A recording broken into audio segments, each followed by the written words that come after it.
তবে আশা অডিওর হাত ধরে অনেক সংগ্রামের পর প্রথম অ্যালবাম প্রকাশ।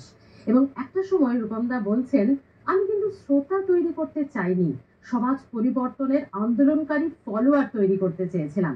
এক সময়ে দর্শক আসনে ৯৩,০০০ দর্শক শ্রোতা। হ্যাঁ, বাংলার রেকর্ড ব্যান্ড করেছিল সেই শো, যা আজও আমাদের একদম ব্যান্ডের অন্যতম গান, অন্যতম শো হয়ে রয়েছে। তবে রূপম ইসলামের আক্ষেপ যে তাদের এই পথ চলাকে, ব্যান্ডকে নিয়ে কটা মানুষ লিখেছেন, কতগুলো কাজ হয়েছে, কত মানুষের যে ভালো লাগা, তা বোধহয় অকালে অনেকটা ফিকে হয়ে গেছে এই লেখালেখি এবং গুরুত্ব না দেওয়ার কারণে। তবে না, ব্যান্ডকে মানুষ মনে রেখেছে, মনে রাখবে। রূপম ইসলামী আইডল মনে হচ্ছে আমার, যেটা, তাই তো? ওনাকে দেখি তো শেখা। না, আমি বলতে চাই যে শুধুমাত্র উনি কেন, আমাদের যে বাংলা ব্যান্ডের পৃষ্ঠপোষক মইনের ঘোড়াগুলি, গৌতম চট্টোপাধ্যায় থেকে শুরু করে আমাদের যারা যারা আছেন, যারা যারা বাংলা ব্যান্ডকে নিয়ে এগিয়েছেন, তাদের প্রত্যেককে আমি শ্রদ্ধা করি। এবং শুধুমাত্র ওনার ফ্যান ফলোইং নয়, আমি সবাইকে দেখে শিখি।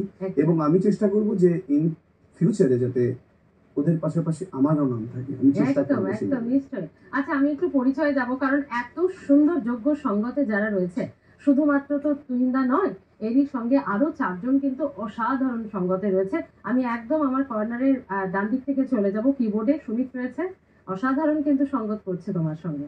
সুমিত, তোমাকে সুপ্রভাত এবং স্বাগত। গানে গানে লাইভে অসাধারণ যোগ্য সঙ্গত হচ্ছে। গিটারে সৌম রয়েছে, সৌম তোমাকেও সুপ্রভাত। এদিকে আরেক গিটারে রয়েছে আকাশ, আকাশ তোমাকেও সুপ্রভাত।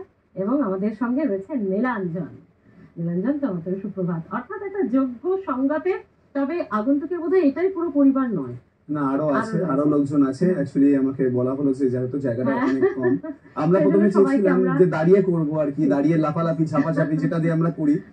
আমরা খুব মানে বাউন্ডেশনে রয়েছি, এখনো পর্যন্ত সবাইকে গাওয়াতে পারিনি, এটাই হচ্ছে কথা। আমি জানি না টিভির পেছনের লোকেরা গাইছে কিনা আমার সাথে। না, নিশ্চয়ই নিশ্চয়ই, এটাই তো তোমাদের সাকসেস। এটাই আমাদের সাকসেস, যখন আমাদের সাথে সবাই গায়। ঠিক, চলো আরেকটা কিছু শুনি তাহলে। এবার যে গানটা গাইবো সেটা হচ্ছে বাংলাদেশে চলে যাই।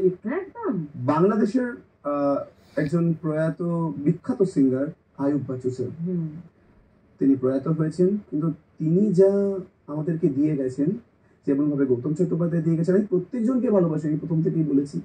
তো ওনাকে দিয়ে আমি আরেকটা গান করতে চাই, ওনার একটা পেটেন্ট গান।